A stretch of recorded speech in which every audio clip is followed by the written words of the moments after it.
SelectNet Internet Services would like to welcome and introduce you to our new partnership with Proofpoint. This video is an introduction to the Proofpoint Essentials email protection service, which provides spam filtering and other protections for our customers' incoming email. First, a quick summary about the new service. It is cloud-based and is accessible via your favorite web browser at the address listed on your screen. Please note that this link is also provided in the welcome email you receive about this service, as well as in your daily quarantine emails that are sent by the Proofpoint Essentials service each morning. The service provides a clean, modern, minimal interface over what you may be used to with our previous service. We like that it gets out of your way and lets you quickly manage your quarantine and email protection settings. More on that in a few minutes. This service also has a full feature parity with the previous spam filtering service. In some cases, it even exceeds their features. For example, the quarantine retention period is increased to 30 days on Proofpoint Essentials versus only 7 days on the previous service. This service also makes it easier to manage your safe sender and blocked sender lists and accommodates a virtually unlimited number of entries in those lists. Finally, as our valued customer, support for Proofpoint Essentials is provided by SelectNet's stellar support staff. Your first experience with this new service will most likely be via your email program, so we will give you a few examples of what you may see in your email. For simplicity's sake, here we see only a few emails. The first is a regular email from some unknown correspondent. More on that in a bit. The second email is the daily Proofpoint Essentials Daily Quarantine Digest email, as clearly indicated by the subject line. These emails arrive around 2 a.m. Pacific each morning and are only sent if new messages were quarantined since the last time a Quarantine Digest email was sent. We'll go to the third message in a few minutes. Let's go ahead and open the Quarantine Digest email and you will see what a Quarantine Digest looks like. You can see here that there is a sign in to your account link, and down here another sign in to your account link. The main body of the email shows you all the emails that were caught, and you have different links for actions that you can apply to each of those messages. If you wish to ignore the messages and not do anything to them, simply don't click on any of those links. If you are interested in a message, click on the release link, releases that email immediately to your inbox. Whereas if the release and approve link will add the email address of the sender to your allow sender list and release the messages to your inbox. You can also request a new digest by clicking this link below, and that will send you a refresh quarantine digest with whatever messages have come in since the last automatic quarantine digest was sent. If there are no messages since the last automatic digest, when you click the Request New Digest link, you won't receive anything. Finally, I personally like to review my quarantine and take these actions in bulk via the web interface, and we'll look at that in a moment. Next, let's look at this unsolicited email. It basically looks like spam. I know that it is safe to open it because it went through the Proofpoint Essentials email protection service and they remove any virus or malware that may have been in here. If I scroll to the bottom, you can see that there is a disclaimer here. This email has been scanned for spam and viruses by Proofpoint Essentials, and it goes on to say that you can click here to report this email as spam. This is the link that I am referring to here. If you click on that link, it will classify the email as spam over at Proofpoint Essentials. In order to click on these links, you have to have a password already set up at Proofpoint Essentials, and I already do, so I'm going to go ahead and click on that link to show you what happens. It opens up my web browser asking me to log into my account, so I will go ahead and do that. Once logged in, we immediately see at the top of the page this notice that the email was successfully reported as misclassified. And it further goes on to tell us that we can create a sender filter for more immediate effect. We'll show you a little bit about filters later. Now that we have reported that email as spam to Proofpoint Essentials, it should help us avoid emails like that in the future. Now let's take a look at the web interface. The Proofpoint Essentials web interface view is accessible via the URL on your screen.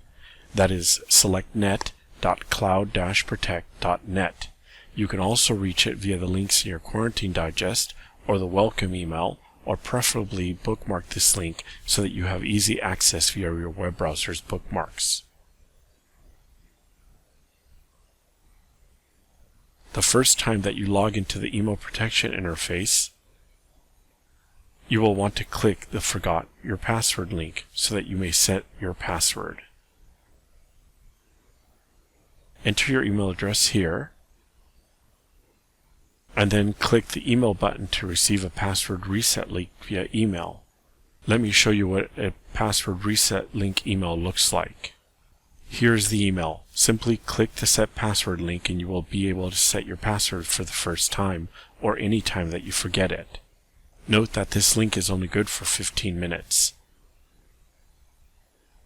Once you have set your password, you can go ahead and log into the Proofpoint Essentials system.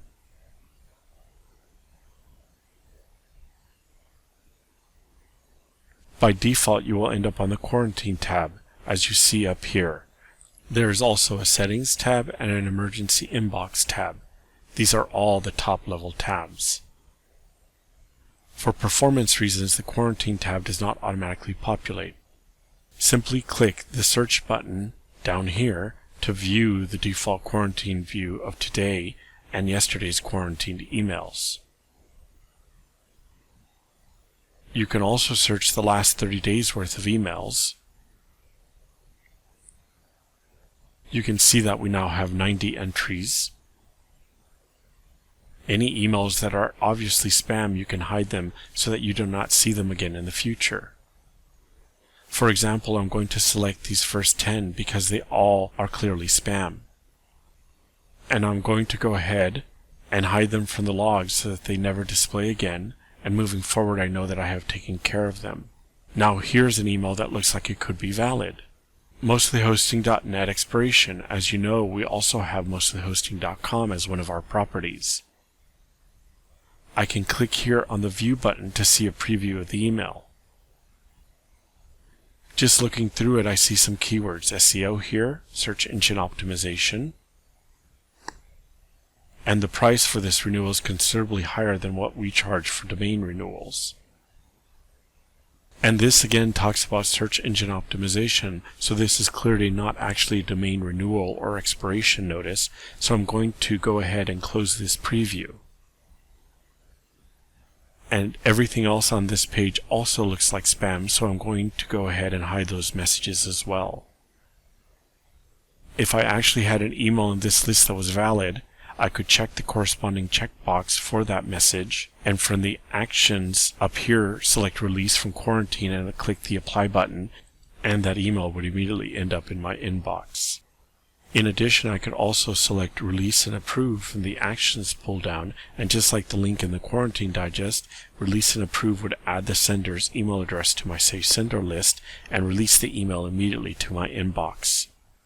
However, these messages once again all look like spam, so I'm going to go ahead and select Hide Emails from Logs and apply that. And so I would continue doing this personally for this account until I exhausted all the messages. However, let's go ahead and look at some of the other settings that you have access to here. If we go up here to the Settings tab, we automatically end up in the Profile sub-tab. What is interesting in the Profile sub-tab is the mobile number. Here you can provide your mobile number. Doing so will make it easier and faster to reset your password. When using the Forgot Your Password link, select the SMS button to receive a code via text messaging to your phone. You will then use that code right on the same password reset screen to verify your identity and immediately set your new password. This way, you don't have to wait for a password reset email to arrive in your inbox. Next is the Aliases tab. These are aliases that have been set up for you by your organization's administrator. These aliases are email addresses that you are responsible for the spam filtering settings of those addresses. If you need extra addresses added to your alias list, please request them via your organization's administrator, and they will add them for you. Next is the Spam sub-tab. These are the spam settings for your email account and the addresses listed in your aliases tab, if any. The first setting is your spam sensitivity as a trigger level. This sets the spam sensitivity of the service. The lower you set it, the more sensitive it is, and conversely, the higher you set it, the less sensitive it is. The passed and stopped email icons illustrate, as you move the trigger level sensitivity slider, how more or less emails are allowed through the filter as you make them more or less sensitive, respectively. I'm going to leave it at the default level for my account. There are other spam settings you may also adjust. If you want to quarantine bulk email, those are flyers from big box stores and other emails like that you may have subscribed to at one time but don't really want to see in your inbox anymore, you can set this option to yes and then click Save to apply your change. If instead you receive emails to your web-based quarantine, you want to stamp them with this keyword spam, which gets added to the subject line, and forward them to your inbox, you can set this spam, stamp, and forward setting to all. Then in your local email program, you can set up a rule to look for this text in the subject line and move all those messages to a folder where you may then review your spam locally. For most customers, I would recommend leaving this setting to no, since the web-based interface will quickly allow you to manage and release valid messages that were falsely classified as spam. Next is the Digest sub-tab. Here you can control the Quarantine Digest emails that are automatically sent to you every day, from their frequency or how many times they are delivered each day to what hour,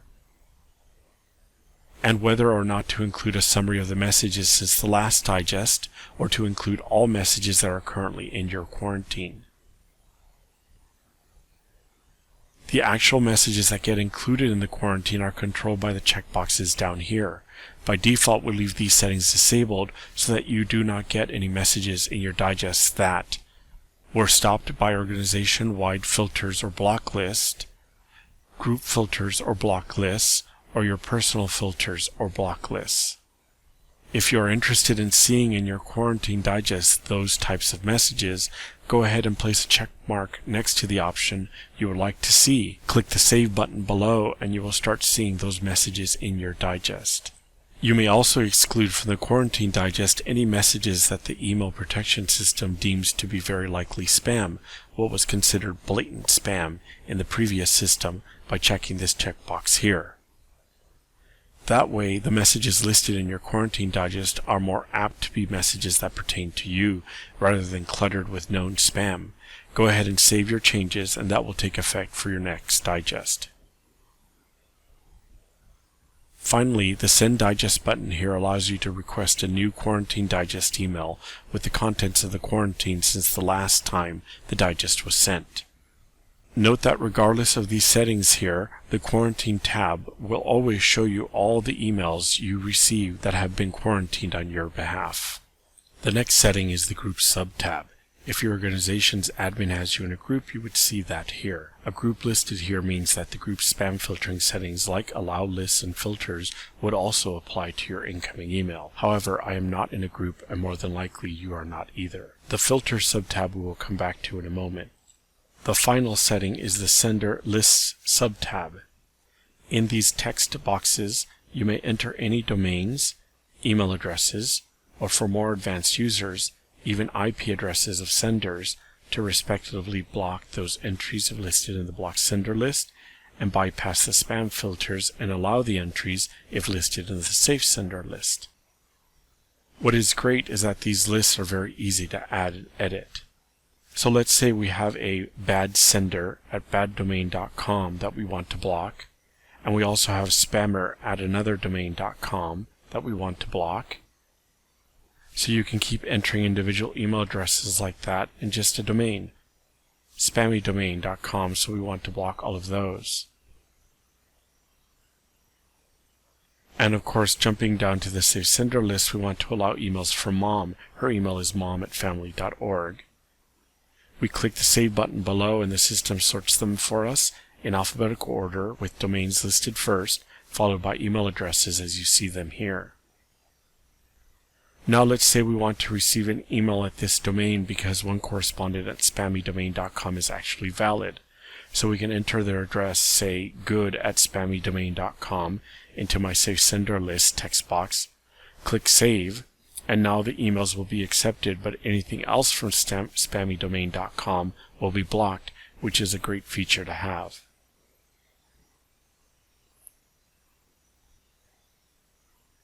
The other thing that you can do is use the Find feature built into your web browser to search through these lists. This is important when your lists get longer. Let's say I wanted to find mom@family.org. We see it down there, so I can quickly jump to it, highlight it to select it, and delete it. Then I go ahead and click Save to update my list settings. The way you bring up the search within a web page feature varies between Windows and Mac OS. For the majority of web browsers, if you are using a Windows PC, type Ctrl+F on your keyboard to start searching within the current web page. On Mac OS, the equivalent keyboard command is Command-F to start the web page search within the current web page. So let's type in spammy domain, and you can see here that Chrome shows me that it found 2 occurrences on this page. I can quickly move between them like that, and if I exit out, it leaves the search entry I was on highlighted, and now I can update that if I wish. In fact, I'm going to go ahead and set this all back to the way I had it. So that is a quick demonstration on how the sender lists work. Finally, going back to the Filter sub-tab, you can see that here you can apply filters to your emails. Note that this system does not process your outbound email, so only filters you create under the Inbound tab will be applied to your inbound, that is, incoming email. These filters apply to your inbound emails only, as well as to the email addresses listed on your Aliases tab.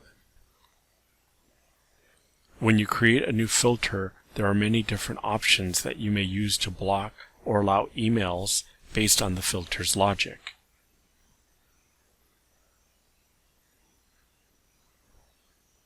For example, you may filter based on sender address, the recipient address, the email size, what country it came from, text in the subject line, etc. So it can be very comprehensive here. The filters, if not built carefully, can be very broad and block or allow too many messages. Please think carefully about the filter logic that you create. Please contact your local organization admin if you have any questions about creating a filter. Otherwise, if you do not have a local admin, please feel free to contact us to make sure your new filter is not too broad.